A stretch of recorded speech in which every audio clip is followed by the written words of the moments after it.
नमस्कार, बिहार मिथिला न्यूज के political update में आपका स्वागत है। मैं हूं तलत परवीन।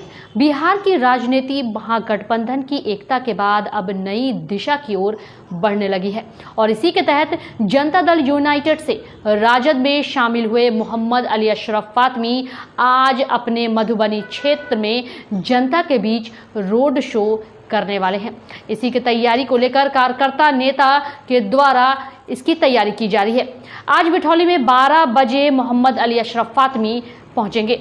उसके बाद जाले में रोड शो में हजारों लोग शामिल होंगे। देखिए एक रिपोर्ट।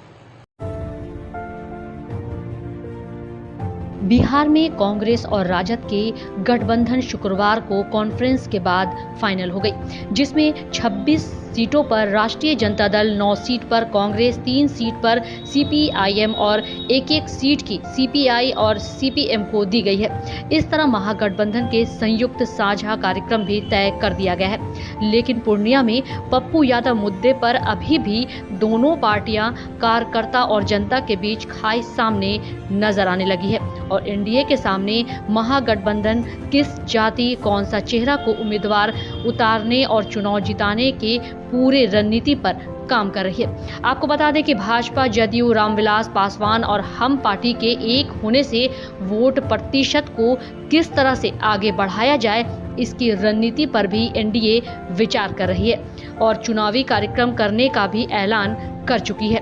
वहीं दरभंगा में ललित यादव और गोपाल जी ठाकुर के अब आमने सामने चुनाव लड़ने की घोषणा के बाद अब मधुबनी में 5 लाख से अधिक वोटों से जीते बीजेपी उम्मीदवार डॉक्टर अशोक यादव के सामने मोहम्मद अली अशरफ फातमी को राजद ने चुनाव में उतारने का फैसला कर दिया है। वहां के जातीय समीकरण को बिगाड़ने का प्रयास किया जा रहा है। लेकिन मोहम्मद अली अशरफ फातमी की चुनौती यह है कि मधुबनी लोकसभा क्षेत्र में वहां महागठबंधन के नेताओं के साथ किस तरह संपर्क करते हुए उन्हें संतुष्ट करना पड़ेगा, क्योंकि मधुबनी में बार बार बाहरी उम्मीदवार की चर्चा हमेशा से होती आ रही है। इसके साथ ही मोहम्मद अली अशरफ फातमी की चुनौती है कि मधुबनी में कौन कौन से मुद्दे उठाए जाएं ताकि उनका असर महागठबंधन पर पड़े, जबकि भाजपा उन्हीं मुद्दे को उठाने का प्रयास करेगी जिससे महागठबंधन को नुकसान हो, जिसमें राम मंदिर, धारा 370, राष्ट्रीय और अंतर्राष्ट्रीय चेहरा और भारत की पहुंच के साथ ऐसे कई मुद्दे हैं जो भाजपा चुनाव मैदान में लेकर उतरेगी और वोट काटने की पूरी रणनीति राजद के पास होनी चाहिए, वरना उसे फिर नुकसान उठाना पड़ सकता है। मोहम्मद अली अशरफ फातमी के लिए महत्वपूर्ण 2 विधानसभा जाले और केवटी है, जिस पर उन्हें पूरा भरोसा है और इसी 2 विधानसभा की मजबूती के साथ वह चुनाव मैदान में उतरे हैं।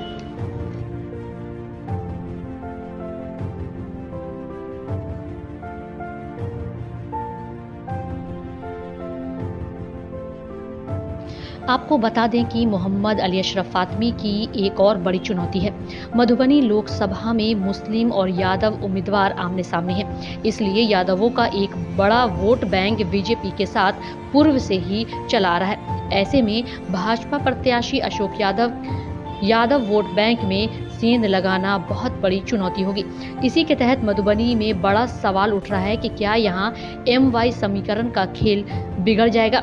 अगर बिगड़ता है तो मोहम्मद अली अशरफ फातमी को नुकसान पहुंच सकता है। और एक बड़ी चुनौती राष्ट्रीय जनता दल महागठबंधन के लिए है कि दरभंगा के कई बड़े नेता मधुबनी में मोहम्मद अली अशरफ फातमी के चुनाव मैदान में कार्य करने के लिए उतरेंगे, जिससे दरभंगा राजद प्रत्याशी पर असर पड़ेगा। यह भी एक बड़ी चुनौती राष्ट्रीय जनता दल के नेताओं को है कि मधुबनी और दरभंगा के दोनों लोकसभा के नेता अपने अपने क्षेत्र में काम करे।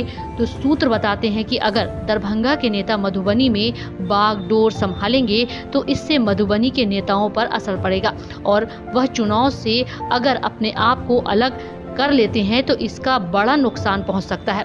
फिलहाल आज देखिए मोहम्मद अली अशरफ फातमी का रोड शो पटना से सबसे पहले बिठौली चौक पर पहुंचेगी, जहां हजारों कार्यकर्ता उनका स्वागत करेंगे। उसके बाद वहां से कमतौल जाले होते हुए एक कार्यक्रम में शामिल होंगे।